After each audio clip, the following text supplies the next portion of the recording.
Welcome, welcome. I'm very excited about this week's topic. It's something that I've never covered on the podcast before, which is periods. We're going to talk about women's health. We're going to talk about equity, period poverty. We're going to talk about also sustainability when it comes to our periods. So I'm really excited about this conversation.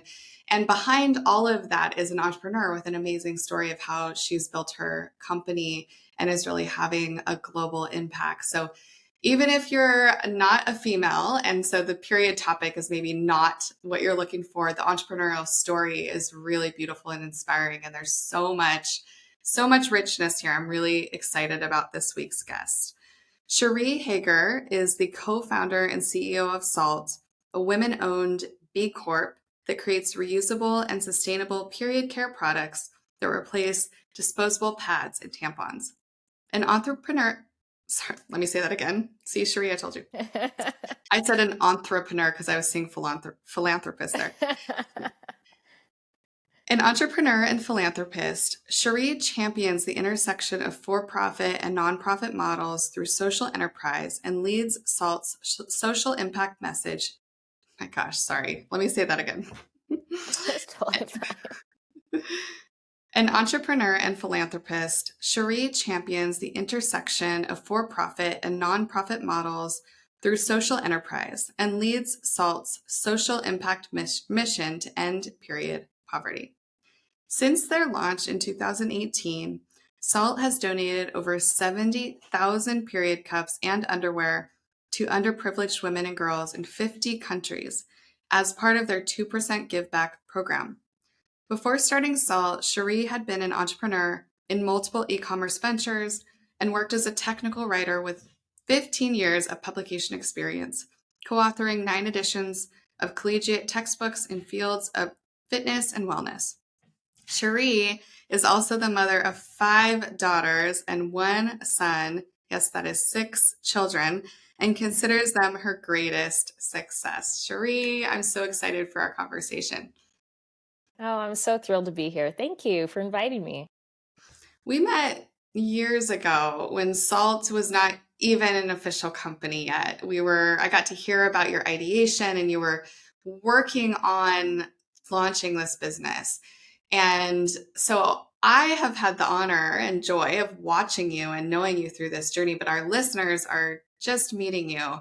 I would love for you to share how you started this journey that you're on of ending period poverty, of creating period equity and sustainability, not just in the US, but globally. So tell us a little bit about that founding story.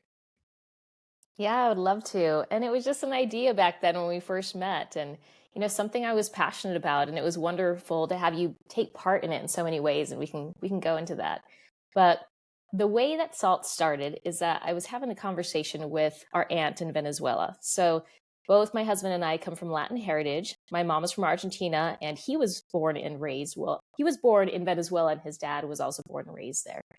And I was speaking to his aunt in Venezuela, and she was describing the situation there, how they couldn't get anything on store shelves. Dictatorship plus high inflation makes for a bad recipe. And so she was looking into personal care items. I thought, oh my goodness, what would you do if you didn't have things like toilet paper or, diapers for children or things like period care? When I asked her, she said, well, I haven't seen a pattern tampon in like 3 years. And I just sat there and I thought of my 5 daughters and immediately started looking into reusable options for my family there. And I didn't know that a lot of reusable options existed. It was the first time that I was introduced to the menstrual cup before and was so excited. I tried it out and was just enthralled by how great of a product this was. The fact that it was more sustainable, better for our bodies, better for the environment, that it displaced thousands of pads and tampons. It lasted 10 years, which meant that I never had to visit the tampon aisle again. I literally would have one in my purse, one in the car, and that was it. That was all I needed. And, as I was experiencing this and learning about Venezuela, I also started looking into period poverty and realized that this wasn't a Venezuela problem. This was a most of the world problem.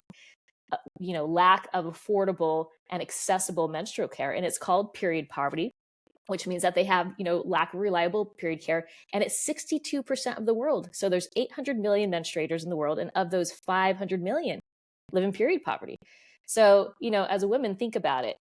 Let's say you started your period today, but you don't have access to period care. Would you go to school? Would you go to work? Would you feel comfortable doing this interview or sitting in an audience publicly if you had no period care? And of course not, because nobody wants to be embarrassed about leaking out in public. So when they don't have period care, then women and girls start to get resourceful and use things like banana leaves or old cloth or bits of mattress pad or paper torn from school books, and even things like soil or ash, anything that absorbs, to manage their periods. And as you can imagine, these are far from reliable. So as soon as girls hit puberty, you start to see school dropout rates just skyrocket in developing nations. So for example, in Uganda, you have 91% of girls are enrolled in primary school, and it drops to 22% in secondary school. And you have to ask yourself, what happened, right? Well, it's periods that happen. And, in rural India, 1 in 100 girls reaches the 12th grade. So it's a major problem for girls' education. So when we realized that a product this big, this little period cup, had the power to keep girls in school, keep women providing for their families, it's just something I had to get behind. And so we have this 2% give back mission with Salt, and that's to donate these products to areas with the most need. And like you said, we've donated over 70,000 of these cups and our period underwear also, which comes later in the story, in 50 countries. And it's just core to who we are. And I didn't answer like how we got into the business, but this was a realization that I had in the big impact mission that was going through my mind when we first met. And I was just trying these period cups. And I said, this has to get out to the world. It has to get out to the developing nation. It needs to get out to my friends and family here because it's an incredible product. And, there's things that were lost. Like a lot of people will switch to reusable care because of the cost savings or because it's more sustainable. What's always lost on them is that it's just more comfortable too. I would wear it and I would forget I was on my period. These hold 3 to 4 times more than a tampon. Our discs hold even more. Our underwear can hold up to 3 pads, but we just launched a super that holds up to 6 pads, which I still think is incredible. So, and they're more comfortable, and you're not using that disposable care, less odor, all of it. There's just so much to love about it, but it takes some behavior change. So we looked at it and I said, you know what? I think we can get this out to the world in a mainstream way. And we'll kind of go into that, but my technical writing background really, really informed that. It's so beautiful to hear you talk about this, like this awareness that drove this passion and this mission that you've really built your whole company around. I'm sure there are listeners thinking, okay, but how did you go from that phone call to this global business? So can you tell us a little bit about like, how did you launch the business and what has that growth journey been like for you? Yeah, so we launched it in 2018. I think when we met, it must have been either 2016 or 2017. And it Yeah. was a year we had started. We'd started thinking about it and so forth back in 2015. And then it really went on strong in 2017, where I was writing pages and pages of copy for the website, instructions for use, right? While developing the product at the same time. You have to do it all while my husband was doing real estate. I had supported his real estate ventures also. And then I was a freelance technical writer doing these textbooks that you mentioned in my bio. And you just have to do it like a side hustle, right? You have to work on this passion project that you have. I'd approached my husband and I talked to him about the period cup, and he's like, what is that? Right. And I said, I really want to get this out to more friends and family. And at first I actually thought I just want to, buy a good product from China or something and get them here and like make it more mainstream, because I just didn't find a lot of cups available. There were some on Amazon, but there was not really high quality ones. So I wanted to develop one. Well, we quickly found out, well, if we want to do it well, if we want to do this right, we need to have it be US made, US sourced. There's a lot of fillers in China. It's just not something that you want to risk with this intimate area. It's also FDA regulated. So a lot of barriers, right? Immediately when I thought, oh my gosh, FDA regulation, and kudos to my husband. He's a risk taker. He plows forward, and we've really been a very strong team. And he's been kind of the unsung co-founder this whole time. My face is more there, but we've really done this together. And so we navigated through all of those challenges. And one of the big challenges was just, how do you make, silicone injection molding, right?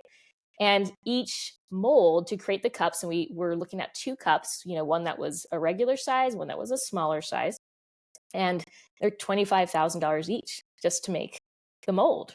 And so if we didn't get the actual 3D CAD file correct, right? If we didn't get our model correct and what we wanted, then we're literally had it etched in steel. And this is money coming out of our 401ks, right? And so $50,000, just for that, let alone for, everything else that you need, your brand identity and so forth. So it is a lot of work. It's a lot of hustle, and you have to, that passion is really what drives you. So I know that in entrepreneurship, a lot of people say you need to know your why. Oh, it's integral to know your why, because it's a lot of hustle and it's a lot of work, but it's so well worth it when you have something you care deeply about. Mm.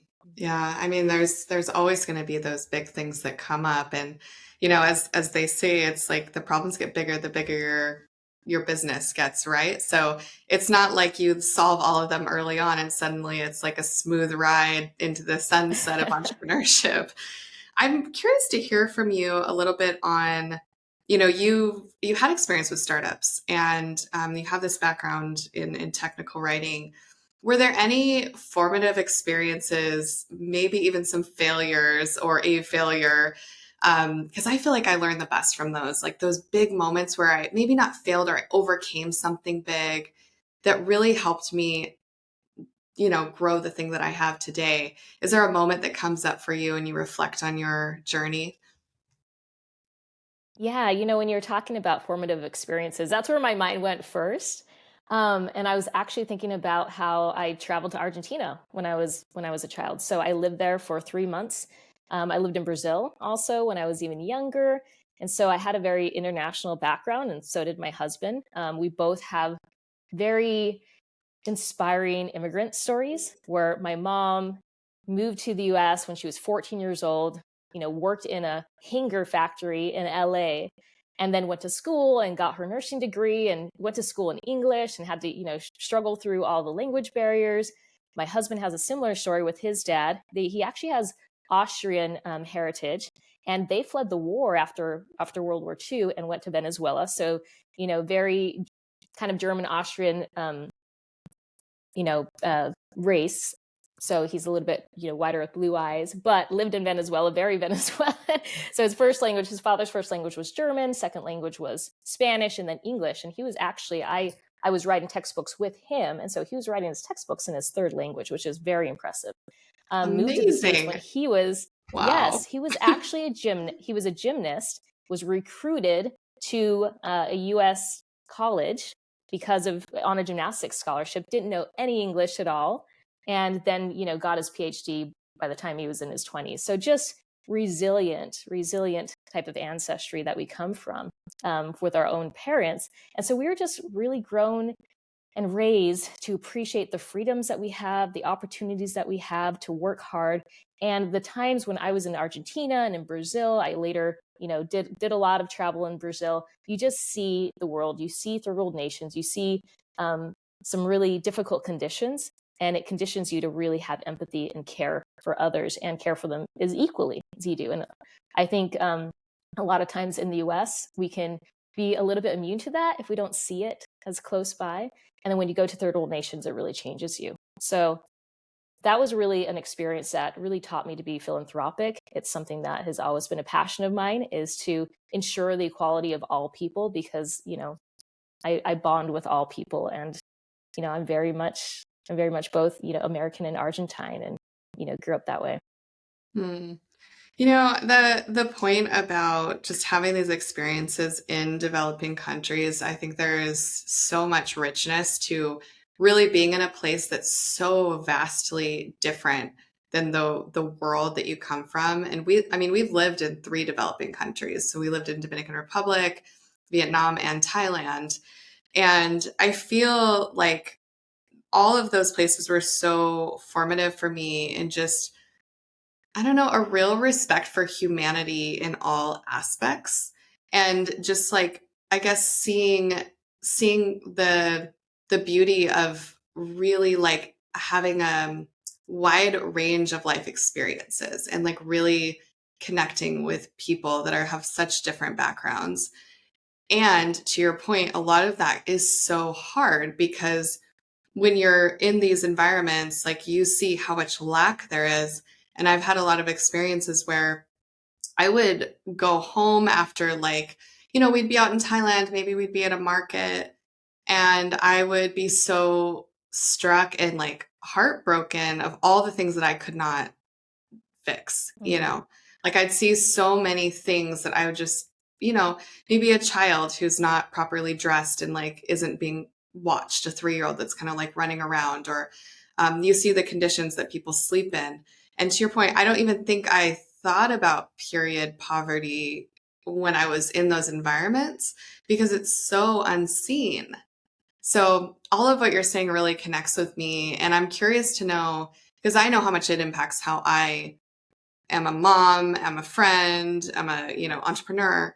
How has that also carried into how you lead in your company? Oh, I love that question. So many ways. And I'll start really fast and just speaking about my family. And because I think that all is integrated. But because those experiences for both of us were so formative, because John was born in Venezuela, and then I also had this time when I was young in my childhood when I was really able to experience Argentina and some of the poorer areas of Argentina. We have tried to do that very deliberately with our children to ensure that they see an international spectrum. And so we take one international trip per year.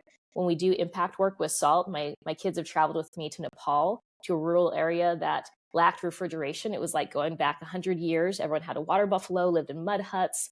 We're using bottled water. We're driving in tuk-tuks. And to be able to see just that lack and see such happy people and also see how our products are changing lives, it's just something that we really want for our children and also for our team. So our impact is just so core to who we are. So we try to share the impact storytelling and all that work we're doing very, very mindfully at Saalt. And then we also have impact trips that we're offering to team members that have been with us for over 4 years so that they can go see what we've done hands on the ground. And these are volunteer trips where we'll be doing volunteer projects and work, but we want them to have that same experience because there a lot of Americans that aren't well traveled into these third world areas. It can be a little scary entering those, and we have to be really mindful of those risks. But I know that we're well traveled there, and it's just having an awareness and knowing some basic principles and so forth to keep yourself well and safe. And so we're really excited about that. When we talk about how we lead too, we have a very pro-family culture, a very empathetic culture at Saalt. I wanted this for females. We have an 80% female team. I think it's really important to have an environment that is safe, that's respectful. It is for anybody. Anybody wants that, but you just don't always find that. We all have our stories and experiences. And so it's core to who we are and our values. We're invested in people. We're devoted to the customer. We have values that are more front facing, like being optimistic and relentless, and which is doing everything to the best of our abilities. But then we also maintain a very respectful culture. And another way that we've done it in a way to support women in the workplace specifically really comes from my own experience because I have 6 children. And here I am, having full-time work and needing childcare, just like most families do. And something that we saw very much during COVID, and that is that the burden of childcare disproportionately affects women. And it's one of the primary causes of the gender pay gap. So that high cost of childcare for mothers who want to work is a struggle, to know whether they send them to daycare and, may not see them for 8 to 9 hours a day. And so early on, where I needed the childcare, we needed it ourselves. We offered an in-office preschool 5 days a week, free to all of our team members with 2 preschool teachers. It's now 3 preschool teachers. And it's really been instrumental to our team's success because we've been able to tap into stellar female talent who otherwise may not be in the workplace because they're trying to make the decision. Sometimes it's a wash with childcare because the high cost of childcare is such a burden. Anyway, so we're really excited to support them in that way. Our working fathers love it as well. It's for both. And then we offer very flexible PTO and vacation. We don't have any hard and fast rules. And we say, take the time you need when you need it, just as long as you take care of your team. And that's because there's so many children's events and sicknesses and recitals and PTA conferences that come up. And we didn't want the burden of of our team members coming to us and having to explain every single thing that they needed to do. We feel like that's micromanagement, that we can really have a high freedom, high responsibility workplace where they can take that time. We don't have to track vacation. There's no rules to, how much vacation you get with how long you've been at the company. We say, just take it, and then we'll have open conversations. And I think that really lends to a healthy environment for families specifically. I love that. I mean, I was just thinking about this today before we hit record. I was telling you how this morning we had a doctor's appointment. We visited a school. Yesterday we visited a different school. There's all these things that come up. They have to happen during the day. And I have thought so many times about families who don't have that flexibility and having to take their very precious time off to do these things that they should be using that time for rest and for connection with their families. So I love that you have that flexibility. And to our earlier conversation, I do feel that being in the world, being in different cultures, it does give you just a greater, I think, respect for humanity and for like people as beings that need space and independence and trust and like all of the things that you're building within Salt. So much, love so much of what you said. I'd love to talk about your writing background. Can we talk about that? Because Yes. I actually did not know this about you until I was prepping for our interview today. I did not realize that you were a writer with 15 years of publication experience. And what a gift coming into forming a company, because so many of my entrepreneur friends who are building companies, they are so, like, I think honestly kind of scared of the content world because it feels really overwhelming. They don't have experience. They don't know how to do it. They don't even know how to measure success for people that they hire to do it. And then also you have this storytelling side that you're able to bring into it and be able to create content. Mm-hmm. How has that shaped all of your content at Salt? Because it's not obviously just written content. You produce videos, you have a beautiful brand. Uh, so much of that, like visual storytelling and the words. Talk to me about how your background in content has shaped your marketing and all the decisions that you make today at Salt. Oh, it is integral. And I love that we're talking about this. It's something that I don't actually get to go into very often when I do interviews, is speaking about how writing is one of the best things that you can do for business as an entrepreneur. I got Yes, I love a it. degree in writing with an editing emphasis. It was technical writing, it's not creative writing. And sometimes people wonder, how does that translate into business? It is translates in every single way. I have never done more writing than in Salt. I did more writing in Salt than I have with my technical writing before, where I was writing textbooks. You think, no, really? Yes, 100%. Um, and the way that it really shaped just my entrepreneur experience is that when I first looked at this period care industry, very taboo industry, right? And then you look at reusable period care and it's even more taboo. People think, oh, that's gross, or oh, you have to touch blood. And there's all these misconceptions about reusable period care. And then it's not till later that they find out, well, it's actually cleaner and it feels better. And it's just more beautiful all around, a more elevated way to really manage your period. That's what we believe. And so we looked at the taboo and we said, we have to shift this thinking into what the aha moment that I had, that this is a better for you and better for your body product. And at the time, there was all these macro movements, right? With clean, beauty care and cleaning products for your home and so forth. And it hadn't really extended to period care yet. So I was capitalizing on that macro movement, the zero waste movement, this direction that people are going into, is how do we have that aha moment for period care as well?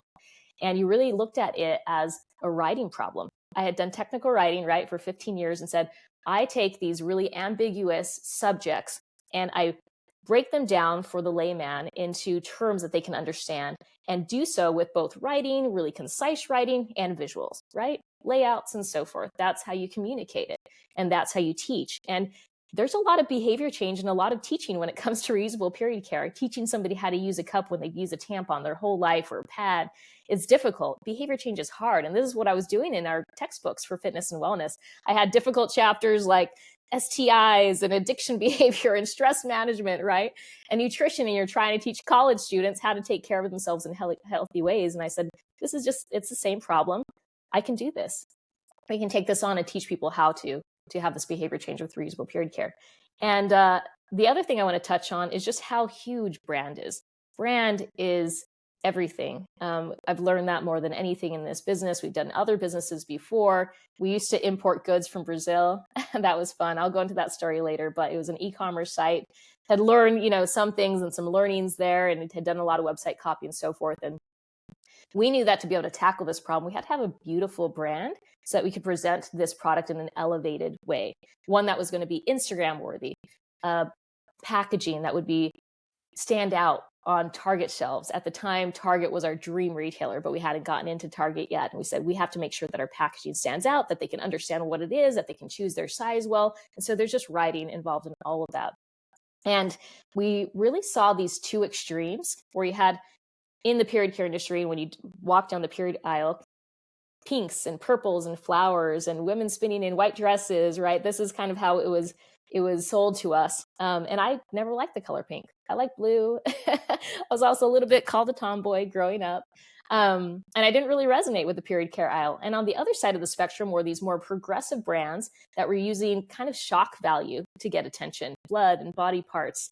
And I'm like, this isn't me. I don't think this is the mainstream consumer. I just wanted a cleaner, better product. I'm a mom of 5 daughters. I want something that's going to speak to them. And so we developed this brand that was just very clean, beautiful, elevated. We named it Saalt because we wanted something that invoked a feeling of a return to the natural. Salt is an essential element in the landscape and also in our bodies. And so our periods, right? Periods perpetuate, the menstrual cycle perpetuates the human race. And so we just developed it in that way. And we did a lot of beautiful imagery that included our models in the natural landscape. Anyway, I feel like I'm going off a lot, but brand is really key. And then along with that, it's your brand voice. So when it comes to writing, we're very deliberate about our brand voice. We said, how are we going to speak to our consumers? We had a focus group at the time of 1,000 people that we had got in grassroots way, where I would just invite people to lunches in Idaho and Utah and wherever I could get a hold of friends. And I would invite my friends and say, bring your friends, bring your laptop, lunch is on me. I just want you to invite people to our focus group. I want to ask them questions. And we would A/B test different types of writing and what really resonated with people. And what we found is it was a combination of a very approachable voice, but one that was knowledgeable enough and authoritative. And we put a name to that voice and we called it your best friend's older sister. And the reason why is because when you're going through your period for the first time, you're not always just talking with your mom. That's kind of lame. You don't want to talk with her all the time. Well, your friend, maybe you got your period before them, or maybe they're going through the same thing as you are, but that best friend's older sister, now she's cool, she's trendy, she knows what's up, she's had her period for a while. And so we really, owned that language, and it's worked so well for us. People say they love our voice, they feel like it's witty. Oh, there's so many things I've learned when it comes to language. The last thing I'll say is also humor. We use humor in a very mindful way. And it's more on the clever side, not like slapstick funny, generally, not crass, right? It's more like we're writing a very intelligible paragraph about period poverty or about our mission, and then we add something delightful and clever at the end that makes people laugh. Because when you make somebody laugh, they associate, that hit of dopamine, that fun moment with your brand, just like you would with any friend that makes you laugh at a party. So there's a lot there. I'll let you I feel like we should make some do comments. another episode all on the writing, all on the content and writing piece. But so much what you said, I've been watching that also evolution over the years. I remember getting the Saalt, like the first generation of the Saalt cup, and I don't know what the packaging looks like now, but you had this kind of cylindrical package and it was so beautiful. And I remember just thinking like, this is lovely. It was like surprisingly lovely. I wasn't expecting that. And I do think there is like a delight element to your brand that's just like bringing like a little bit of a joy to this thing that has historically been hidden and like something that we're embarrassed about, but it's actually like creating a beautiful moment with it and creating fun. And that voice, what I think is so cool about all your storytelling around the written voice, your best friend's older sister, is that absolutely carried through in all your visual communication as well. It's just interesting. I'm like going back through the files of my mind, thinking about some of the things I've seen of yours over the years. But what I really hear, and I hope that people will pay attention to this, is there was a really intentional effort to uncover your voice and understand the people that you were trying to reach. Yeah, that A/B testing in the focus group was integral for us. We did it with our visuals. We had them try the cups, obviously, when we were first launching. So we hadn't even launched our product, created this focus group before we even had a product in hand. They got our very first products, and we had had a few testers, right? We had a few testers, and as an entrepreneur, it's such a roller coaster when you're first developing a product because you're getting real-time feedback and it's raw. And it's the best thing that you could do is respond to that feedback. So we'd hear people talk about our product, what they liked, what they didn't like, and we responded to it. And also our packaging, everything, right? Can you understand what size you need and so forth? And it matters so much. And there's a lot of your first assumptions that can be true. And there's a lot that can be challenged and you need a pivot. And it's really important to be able to get that proof of concept, to get your very first prototype and then to take it to market and to listen to your customers. We're very intentional about listening to our customers, our CX team, our customer experience team. I could go on about them forever, but they're called our coaches. They're our Saalt coaches. They are real humans that answer real questions and help people find success every day. And they are also intentionally delightful. So like you said, bringing that level of delight, they do that in every interaction because we always say, what are the customer experience moments that you remember the most? Well, they're your worst or your best, right? You don't really remember anything in the middle too much. And so we're actually very deliberate about creating more of those incredible moments. We delight our customers all the time. For instance, if their dog ate their cup, because apparently dogs just love silicone, we'll send them a new cup. We'll send them a dog bone. Or if they've had a child, we have Saalt onesies that we send. We have so many stories. Someone, is having a wedding, they'll get a wedding gift. They'll get flowers from Saalt. These are moments that we create, like you said, to delight them. And I also loved that you touched on the taboos and the difficulties in this industry and how our deliberate voice is elevating that. It's actually one of my biggest pet peeves in the period care industry is people speaking about periods with shame, with like I said, some crassness, with euphemisms. It just doesn't have to be that way. Again, as a technical writer, I'm used to speaking very straightforward, but in ways that are, respectful, in ways that people can understand and bring these conversations. People want to have these conversations. Both women and men want to have these conversations, and we speak to it in a straightforward way without these euphemisms and taboos, then we can make progress. And so in all of our ads and all of our branding, it's very much about empowering women, and it's very much about telling an elevated story about periods because they shouldn't be something shameful that we need to hide. We don't need to hide tampons in our sleeve, right? And have wrinkle-free wrappers and so forth. This is something that affects over 50% of the population. This is periods, like I said, perpetuate the human race, these beautiful cycles, and they should have some kudos, not censorship. It should be something that we celebrate and that we speak of. And it's integral to our hormonal health. There's so many things, but in everything we do, we elevate it, and we elevate it to a level of divine, honestly. And we showcase it as the same powerful cycles as Mother Earth, instead of with shame. Cherie, that was absolutely beautiful. I love that perspective. I think it also just honors our bodies and all the work that they do to get us through every day. Yes. I'd love to hear what you're most excited about right now in your life and or business, and where can people buy your products? Yes. So I'm most excited about just the innovative products that we're creating. We use a very deliberate design thinking product or process and empathy interviews with our customers to find out what they want next. And so we have a lot of things in the lineup that I'm super excited about, and everything that supports a woman in all phases of life.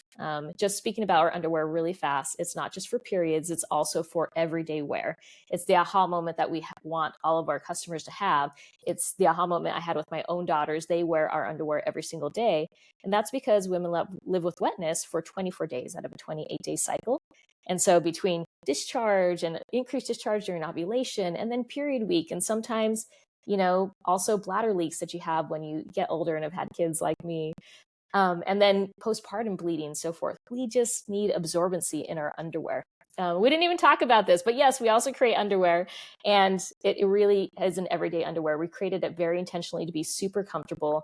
The underwear is a premium underwear, and we use premium fabrics, sustainable fabrics that are comparable to some of the best underwear companies out there that also have the thinnest and driest and most absorbent gusset. So we're taking that gusset technology. It took us 3.5 years to get to. It's patent pending. We're taking it to other areas of needs, sporting, swimwear, and so forth. We're really, really excited about what we're bringing. And you can find us on saalt.com. You can find us on Amazon, and you can also find us in all Target stores nationwide. You can find us in CVS. We just launched this past spring. We're expanding into all Whole Foods regions, which we're excited about, and some other retailers, hopefully, that we can announce soon. So you can find us on store shelves. And then also, if you don't see us on shelves or all of our products on shelves, then visit us on our website. So exciting, and so many exciting things in the works. I need to get some of that period underwear. I'm really excited to try that. And I know it's available at Amazon Europe. So for everybody listening, and pick your Amazon, because we have so many different Amazons to order from here in Europe. Cherie, thank you so much for this conversation. I feel like we could have gone on and on, but I'm really inspired by your mission, and really grateful that you shared that with us today. Thank you. Thank you so much for the great conversation. And thank you, listener or viewer, for tuning in today. This was such a great conversation. I hope you gained a lot from it. And I want to thank, as always, the team that makes this show possible, Rita Dominguez for her amazing production, and Catherine Fishman for project support. These women make this show possible. I am incredibly grateful, and I will be back with you before you know it.